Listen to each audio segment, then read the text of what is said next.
Assalamualaikum warahmatullahi wabarakatuh. Perkenalkan, nama saya Nursyang dari Prodi Hubungan Internasional kelas A. Di sini saya akan menjelaskan tentang apakah politik luar negeri itu. Langsung saja, politik luar negeri adalah pola perilaku yang dipergunakan dalam suatu negara dalam hubungannya dengan negara-negara lain. Landasan politik luar negeri Indonesia ada dua, yaitu pertama, landasan ideal. Landasan ideal ini menjadikan Pancasila sebagai ideologi bangsa dan negara, sekaligus menjadikan acuan atau pedoman dalam politik luar negeri Indonesia.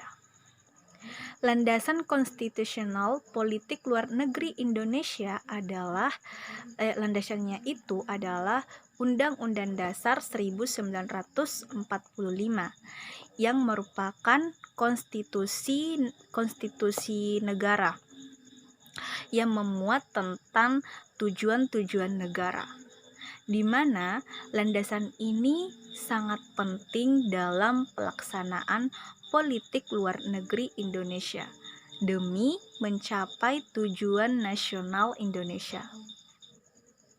Tujuan-tujuan politik luar negeri Indonesia menurut Dr. Anders Muhammad Hatta ada 4. Pertama, mempertahankan kemerdekaan bangsa dan menjaga keselamatan negara.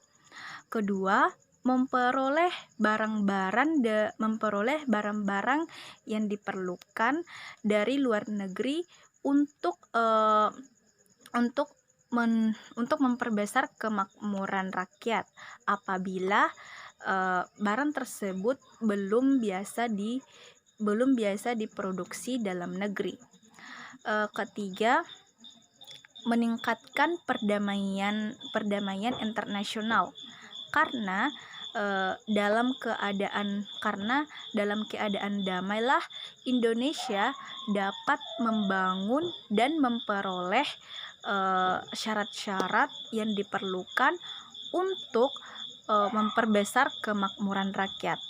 Dan keempat, meningkatkan kemakmuran segala bangsa.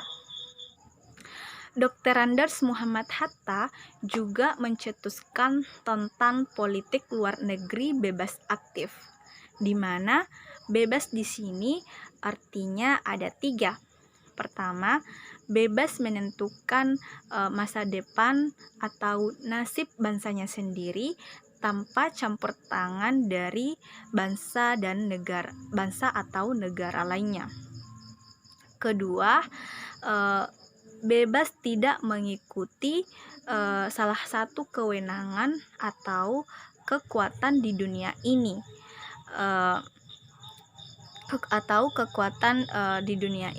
baik blok barat maupun blok timur ataupun negara-negara maju yang disebut dengan superpower.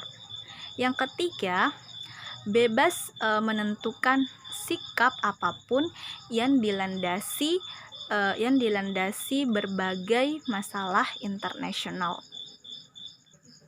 Sedangkan aktif di sini artinya ada 2, yaitu pertama, tidak tinggal diam dalam menghadapi masalah internasional sesuai dengan komitmen, aktif menghapuskan penjajahan di dunia ini, meningkatkan ketertiban dunia, dan menegakkan keadilan dalam dunia internasional.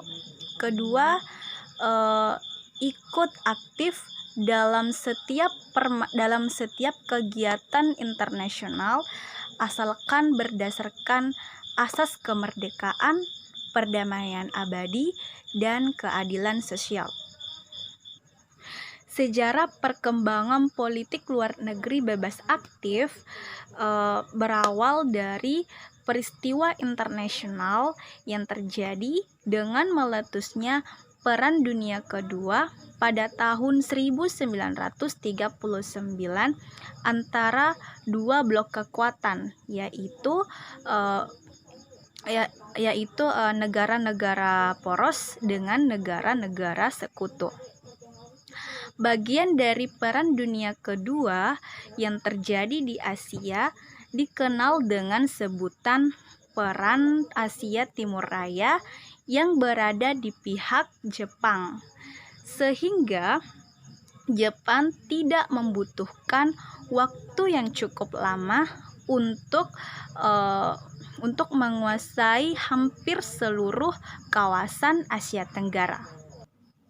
Sejak saat itu muncul dua kekuatan raksasa dunia, yaitu Amerika Serikat dan Uni Soviet. Sering terjadi salah pendapat di antara kedua negara tersebut yang mengakibatkan terjadinya Perang Dingin. Pembagian dunia seolah-olah hanya terdiri dari dua blok saja yang menuntut seluruh negara untuk memilih salah satu dari blok tersebut. Perkembangan selanjutnya, pemerintah Republik Indonesia mengalami berbagai kesulitan.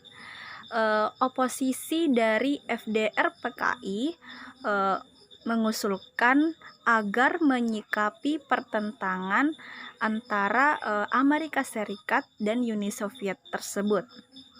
Namun, pemerintah Indonesia memihak kepada Uni Soviet. Untuk menyikapi usulan dari FDR-PKI, maka Dr. Andes Muhammad Hatta memberikan keterangan di depan BPKNIP pada tanggal 2 September 1948 mengemukakan pernyataan yang merupakan penjelasan tentang politik bebas aktif, di mana politik bebas aktif artinya tidak terikat oleh dua kekuatan adikuasa yang ada atau bebas. Faktor penentu perumusan politik luar negeri Indonesia ada 9. Yang pertama, posisi geografis di Indonesia berada di antara dua benua dan dua samudra.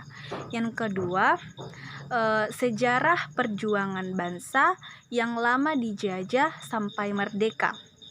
Ketiga, jumlah penduduk yang sangat besar. Keempat, kekayaan alam sebagai sarana kemakmuran. Kelima, militer yang kuat sebagai penangkal ancaman. Keenam, situasi internasional atau kesenjangan negara maju dan negara berkembang. Ketujuh,